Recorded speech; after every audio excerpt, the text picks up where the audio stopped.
So thus far, I would argue we've not even seen close to the full brunt of what the Trump administration can do when it comes to Antifa. And in fairness to them, it is a process that takes time. I fully understand that. However, what I find to be very interesting is that immediately following the mere threat that the federal government may bring RICO charges against the organized left and their funders, or that Trump may designate Antifa not just as a domestic but a foreign terrorist organization, we are immediately seeing many of Antifa's key top leadership flee or retreat in fear. As a matter of fact, you cannot make this up. Some are even choosing to essentially seek asylum by fleeing the United States and hiding in foreign countries from what may possibly be coming next. And that raises a couple of interesting questions, needless to say.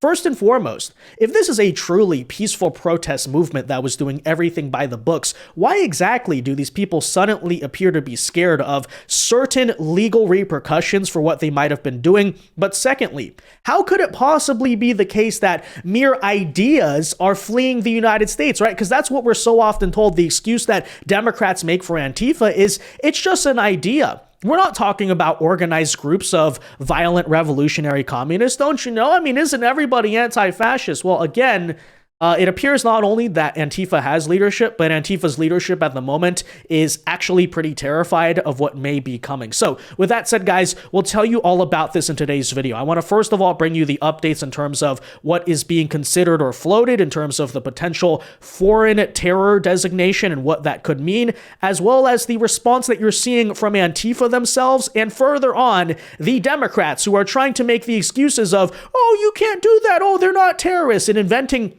some utterly disgusting and fake lines, by the way, about how, well, the World War II soldiers were Antifa, because all Antifa is merely the idea of anti-fascism, which is utterly ridiculous. We'll break down for you, therefore, not just these violent communists and Marxists in the streets, which Antifa always are, but how the Democrats are openly admitting now they are the party of violent communists and Marxists. We'll get into all of it. First, though, do us a favor. If you enjoy our content, make sure you hit that like button down below and subscribe to the channel if you are new. That is not only the best way to support our videos, but it also ensures that you can stay up to date with all of the latest news and coverage. And that said, I want to first bring you the news out of a recent cabinet roundtable meeting earlier this week in the White House, where Trump is floating the idea of labeling Antifa as a foreign terrorist organization. We'll tell you what that means in a second, but first take a listen to both Trump and Kristi Noem explain what they're talking about. Are you going to work with your administration, as the Secretary of State's here, are you going to work with your administration to designate it a foreign terror organization? You mean a terror? Antifa? A foreign terror organization. Well, has that been done? Pretty close, right? Would you like to see it done? Yes, Mr. President. Do you think it would help? They have foreign links I'd be glad all to across do it. Western I think it's Europe. the kind of thing I'd like to do. If you'd like, does Middle everybody East. agree? If you agree, I agree. Let's get it done. Okay? Let's get it done. Marco, we'll take care of it. Mr. President. That's international, you mean? Yes. International. Mr. President. Sounds good to me. Foreign terror organization. Steve, are you okay with it? Yes, it's true. There are extensive foreign ties, and I think that would be a very valid step to take. Good. I think so, too. Yes. Good. I think it's a good point. Thank you.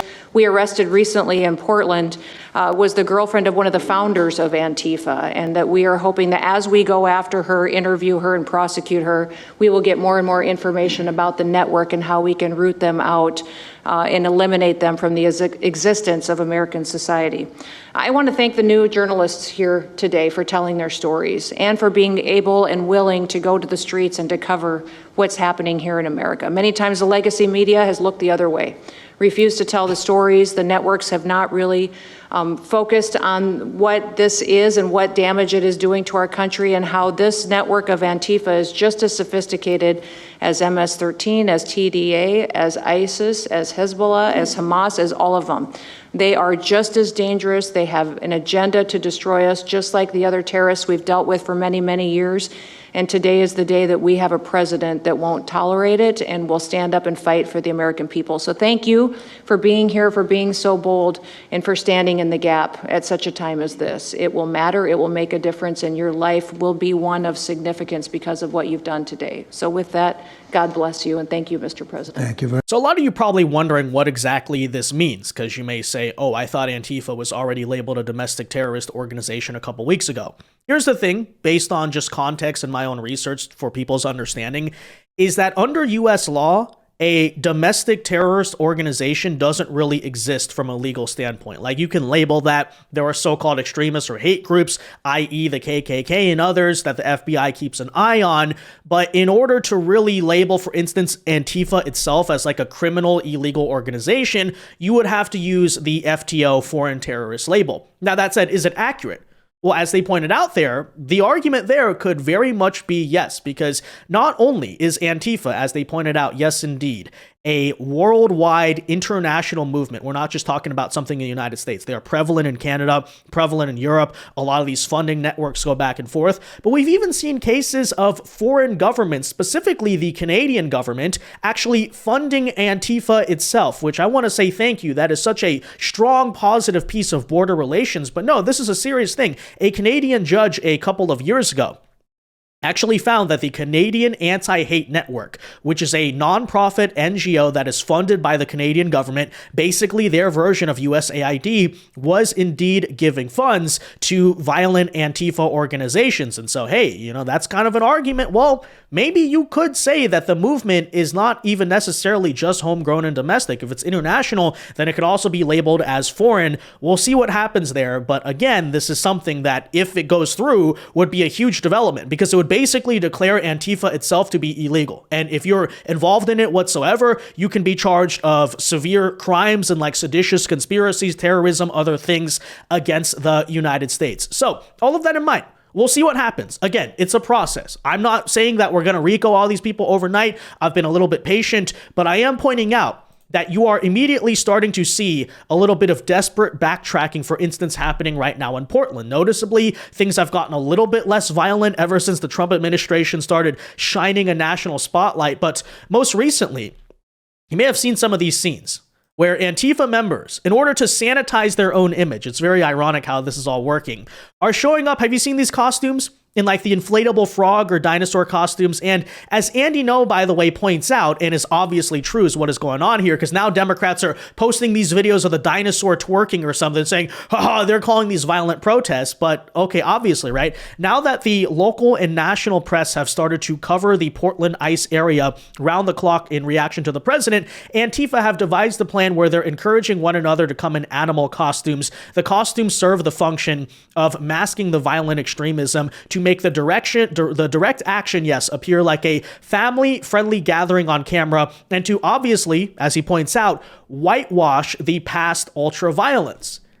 Now, obviously, they're sanitizing their image. I think the question is, why is it that they feel the need to sanitize their image? Because obviously, thus far, they have been violent. They are indeed violent, terroristic people, except as was recently pointed out, I believe, by Andy No's own investigations, it turns out the great irony here is even as the Antifa members are basically searching for actors to make themselves suddenly look peaceful, they can't even do that. Because it turns out some of the people showing up in these very frog costumes themselves are actually violent, criminal, terroristic people. Take a listen. The Portland anti-ICE protester seen wearing an inflatable frog suit, who has been popping up all over the internet, has claimed to be harmlessly protesting with humor. But now a new report has revealed the protester under the costume to be a self-described proud Antifa terrorist. Here's everything you need to know. What became known online as the Portland Frog has recently been spotted on a near daily basis, sticking out like a sore thumb during clashes between federal agents and anti-ICE protesters. The goofy-looking frog has since been facing off with police and even getting pepper sprayed in the air vent of his costume in one viral clip. The viral protester has garnered so much attention that others in Portland have begun to wear their own inflatable costumes, even with a few clones. It is a strategy to cut the narratives of the Trump administration, which says we are extremely violent. No, we are protesting, but with humor, the Portland Frog said, according to French outlet Le Monde. However, the identity of the mysterious inflatable amphibian has now been revealed as someone who has previously called for the death of President Trump and his supporters, according to a new report from The Telegraph. The report links the viral protester to 24-year-old Seth Todd, who uses the moniker Apollo Toad in now deleted social media accounts. According to the report, Todd's bio read, "Just a little gay non-binary toad and proud Antifa terrorist," in a since-deleted Facebook page. Yeah, so needless to say, you're not fooling anyone. Even in your attempts to make the whole situation look peaceful, we find out you're a actually violent Antifa proud terrorist in your own words, ladies and gentlemen. But it doesn't stop there. The desperate backtracking, the whitewashing of everything, because as the Washington Examiner reported in a bombshell piece this week, several Antifa leaders are fleeing America as Trump cracks down on these domestic terror networks. Let's listen to those details. So, several high-profile Antifa leaders have fled the country or are actively making plans to abscond overseas. Funny coincidence. News of their escape comes after President Donald Trump designated Antifa as a domestic terror threat and directed federal authorities to dismantle terrorism networks operating within the United States. As one example, Mark Bray, a financier of the transnational Antifa operations and Antifa's foremost thought leader in America, announced he is fleeing to Europe, settling in Spain specifically under the pretext of safety concerns, basically an informal form of asylum, following the negative media attention. I didn't know we had ideas named Mark Bray who could go seek asylum in other countries. That's really interesting, huh? Okay. So the idea known as Mark Bray, before his departure, issued an apparent call to action, urging widespread militancy. Only mass anti-fascism, legal or not, can save us, Bray declared on Blue Sky, a popular platform on the political left. Again, really interesting, right? Now, Bray is apparently an assistant professor at Rutgers University, and he will continue teaching classes on terrorism and the history of anti-fascism remotely, despite a Change.org petition from students calling for his firing. The great irony, too. Not only is this obviously a crazy Marxist professor, which is not surprising, honestly, that trend in academia goes back decades, but he's teaching classes on terrorism while he's calling for, and I quote, like widespread militant anti-fascism, you know? But it goes on. Derisively dubbed Dr. Antifa by critics on campus, Bray openly supports far-left violence in his academic work. But again, I thought Antifa is just a bunch of peaceful people who just are against fascism, right? We'll explain what Antifa actually is and what it means in a second, but I just want to go through these details. Bray's book, Antifa, the Anti-Fascist Handbook, which, by the way, that looks familiar. Doesn't that logo... Please, by the way, take note of this logo, because it's not just an idea. It's a representation of an organization, which I'll spoil the later part of this video, is directly a communist movement. Okay, it is literally Marxist that we're talking about here. Is a violent ones at that, revolutionary ones. Is a how-to guide intended to serve as operational reference material for stamping out so-called fascism. Half of his handbook's proceeds are funneled to the funding arm of Antifa International. Oh, really interesting. I thought there was no organized sense of this. It's just an idea. Antifa International, what is that? What is that organization? Which financially supports hundreds of affiliates around the world, including accredited Antifa chapters in America, such as Atlanta Anti-Fascist and the Central Oregon Anti-Fascist Action. By the way, Rose City Antifa is what the Portland chapter is called. And again, there are like memberships and stuff. Sure, they might not have a formal card. I have my Antifa membership card. But yes, indeed, not only are these terror organizations, but to debunk the Democrat talking point, they are indeed organizations themselves. We're talking about violent left-wing militias here, essentially. So anyways, by way of its bail fund, Antifa International, sounds like they should be facing some RICO charges, should they not, pays for an array of expenses, not just legal defense fees, from riot-related tactical gear to emergency relocations. Sounds a lot like a terror and criminal organization to me, does it not? But anyways, quote, as a precaution. Oh, so it looks like Trump is using his strategy well here. Quote, as a precaution, Antifa International has since shut down its donation infrastructure to protect our donors and recipients. The announcement mentioned relocating operations due to Trump's edict fleeing the United States, suggesting that the group's global fundraising apparatus is based in the United States. Right. And if they're going overseas, then what does that make them? You admit that this is a foreign terrorist organization now? Oh. Antifa International accepts donations through standing campaigns on Patreon, Fundraiser, the Action Network, all American fundraising sites. By the way, how many conservatives have been just taken off of Patreon for no reason? But apparently these domestic terrorists on the left are allowed to just use that. Trump's clampdown on Antifa includes prosecuting as co-conspirators individuals suspected of providing material support to terror-listed criminal enterprises. Oh, ladies and gentlemen, I don't want to get ahead of ourselves because we've been duped before when it comes to, we're going to go after people, we're going to investigate. But it does sound like this stuff is coming. Like, this is very real. What the Trump administration is doing is absolutely going to happen, because if Antifa International is acting this scared as the Trump administration basically makes closer and closer steps, I think it's an obvious sign of things to come. Anyways, Trump's U.S. intelligence officials are also investigating Antifa's international ties, which we established at least some of them before, and are working toward a foreign terrorist or classification for Antifa law under U.S. anti-terrorism law.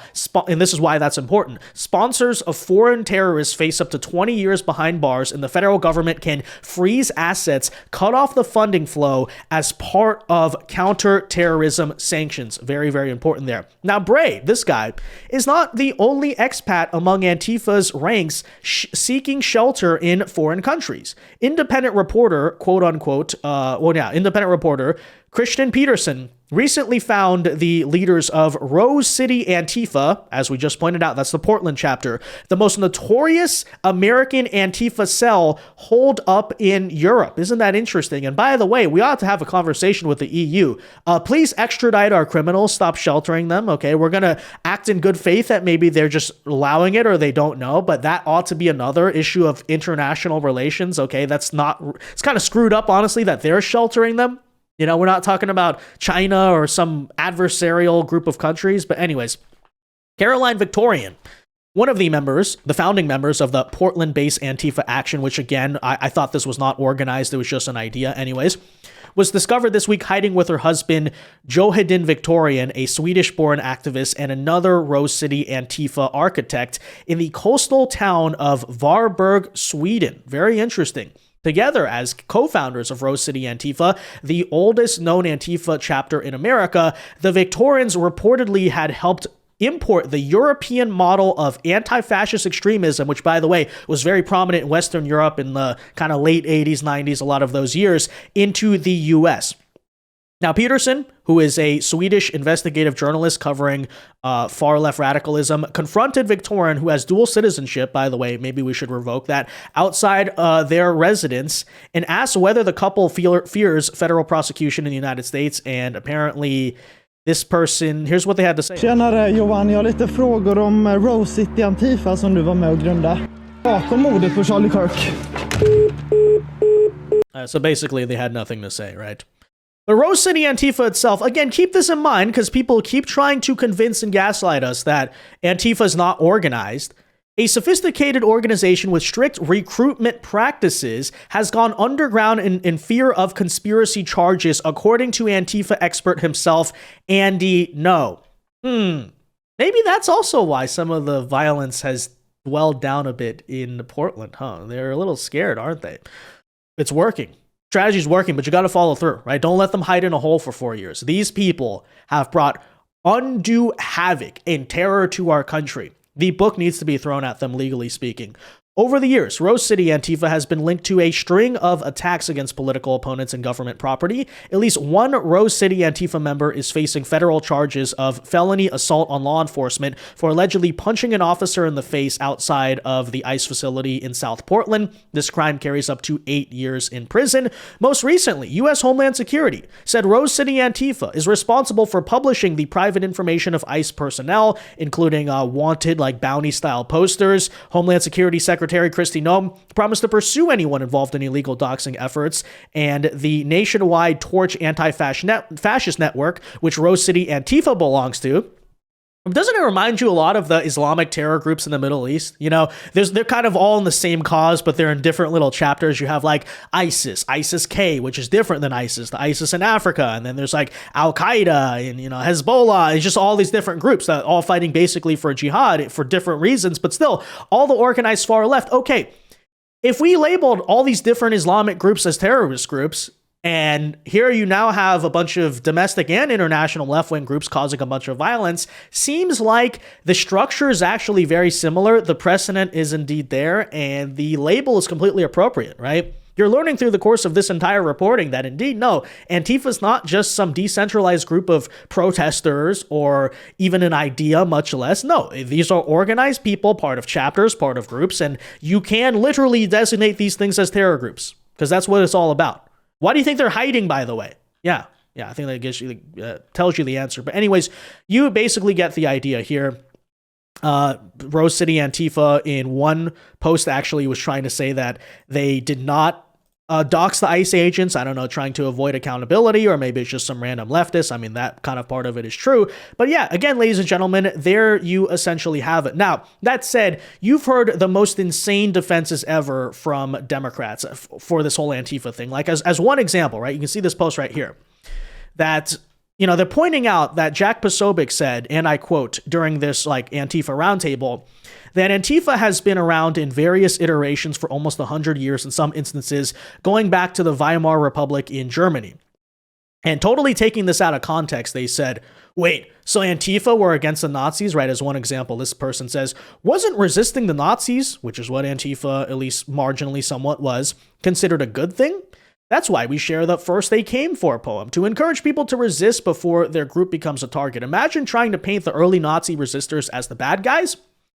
So, you know, at first they said Antifa didn't exist. Now Democrats are basically just defending Antifa over this. They're saying, well, or they're anti-fascists, aren't they the good guys? So just to be clear about this, ladies and gentlemen, I mean, we've brought this up before, but I like to point out for you again what the origins of Antifa are.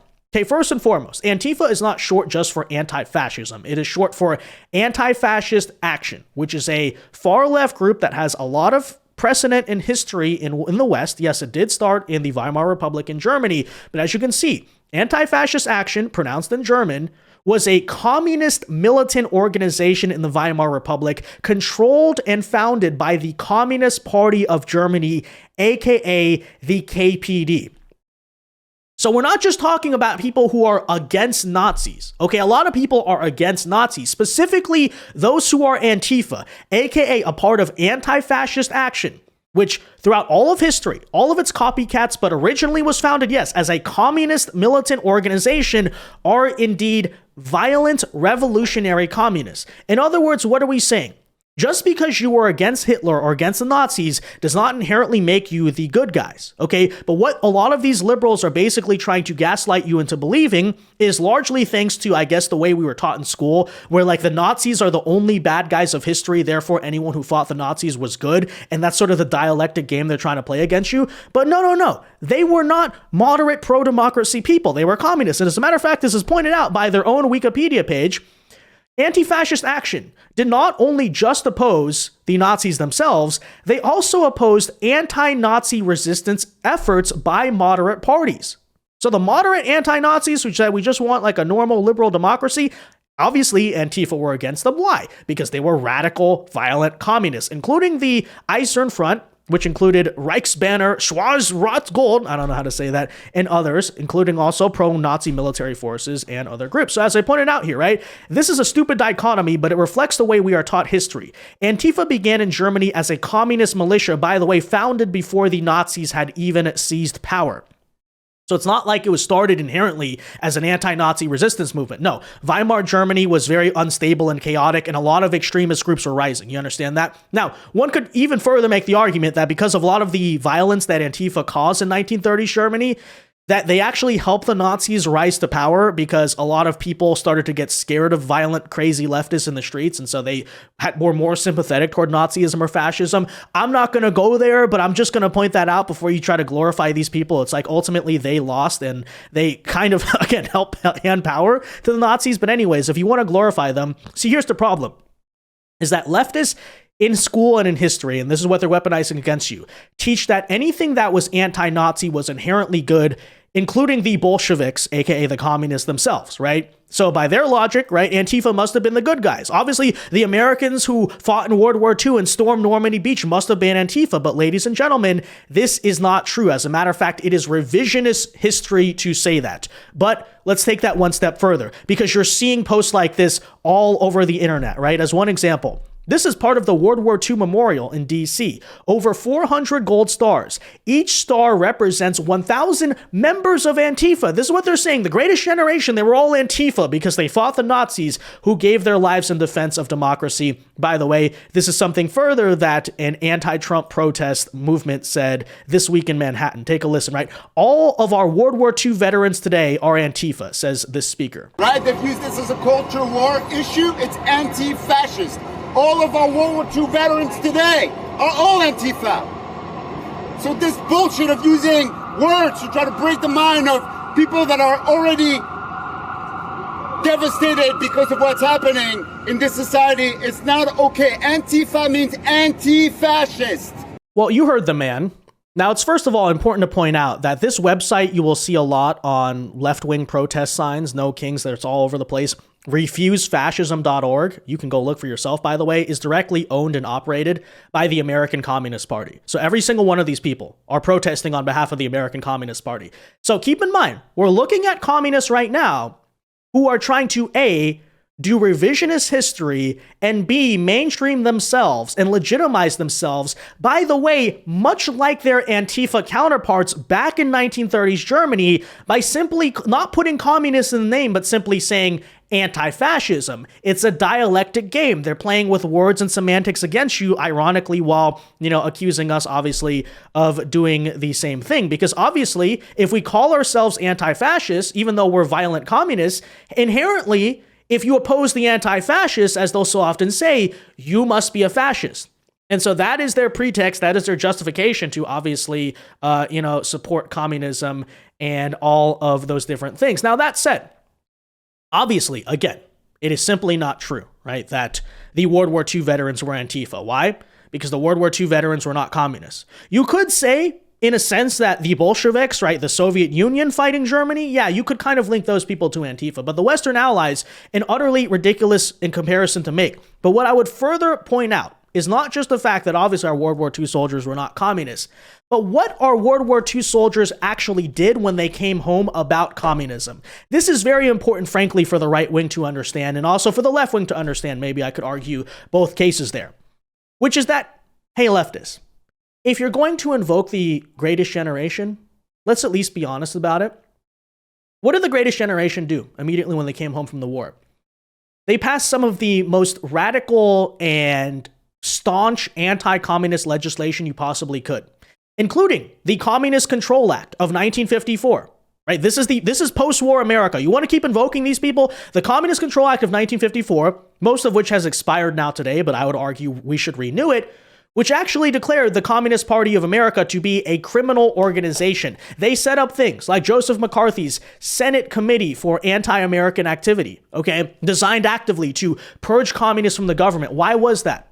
Because it was the mainstream view. This was not controversial among the greatest generation, that communism, aka Antifa, okay, because you guys are the same thing, obviously, as we've well established, had no place in decent society. As a matter of fact, let me say this right now. To all these stupid leftists who are like just such disgusting scum and want to rewrite American history, okay? They want to put so many people's grandfathers and great-grandfathers, one of my great-grandfathers included, into this camp of the violent, evil communists right now in our streets, that to our World War II veterans, if they were around or had they just come home from the war in 1950s and 1940s and 1950s and seen Antifa in the streets, let me just say they would have handled it pretty quickly, okay? They would not have looked at those people and said, oh, you're one of me. No, rather, as a matter of fact, I would argue it would not even be a political debate to them whether or not Antifa should basically be barred from all of normal society. It would just be common sense, right? This whole debate over should they be classified as a terror organization or not, again, if our World War II soldiers were still running this country, that would not be a debate. It would be instantly over for them, okay? And, I'm not endorsing it. I'm not endorsing anything, but I'm just saying, just factually speaking, if they had gotten off of the boat in 1945, coming back to New York City, etc., and seen Antifa in the street, who's to say our World War II veterans wouldn't even need or ask the government to handle it? Because I'm just saying, factually speaking, if you're going to invoke the greatest generation, at least be honest, at least understand what they actually supported and what they actually were like, and how, by the way, they viewed communism. Because let me just say, right? None of these Antifa people would be allowed to exist in normal society in 1950s Red Scare, Joe McCarthy America. That's what our greatest generation supported. And you know what? To an extent, perhaps one could argue they had a point. Whoa, hot take. I know, right? But again, if we're really going to have the viewpoint that those men who stormed Normandy Beach were some of the greatest people in American history, and their heroes and their opinions and their legacy ought to be cherished and valued, then maybe I should make the case that the same is true on an organization like Antifa. Maybe, for instance, laws they supported, like the Communist Control Act of 1954, ought to be reinstated, and it shouldn't even be a political debate to declare these people criminals and terrorists, because that's exactly what our World War II veterans would have done. We know, because that's what they did. That's what they did in this country right after the war, ladies and gentlemen.